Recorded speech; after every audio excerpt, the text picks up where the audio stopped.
Ask the captain if the Earth is a ball or flat. Let's see what he says.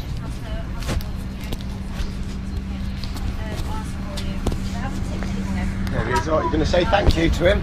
Thank you. No problem, bye. Cheers, thank you, Captain.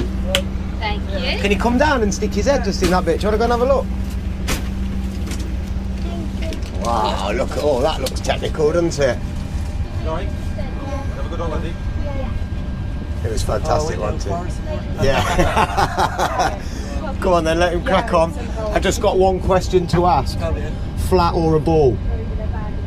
Flat or a ball? What's that? Well, I never feel as breaking round. If we live on a ball, surely we'd have to fly around it. Yeah, it feels like flat or a ball. Flat, not a ball.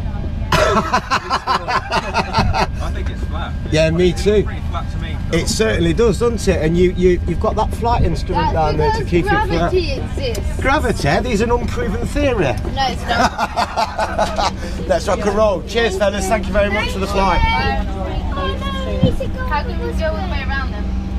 All the way around? Because if it's a disc, you go all the way around that way. Nah. You can go all the way around that way as well. Oh, ask the captains about flight time. Look at that instrument behind his wheel to keep himself level at all times. Come on then, boys, let's roll. Cheers, take care. And there you have it. One says flat, one says a ball.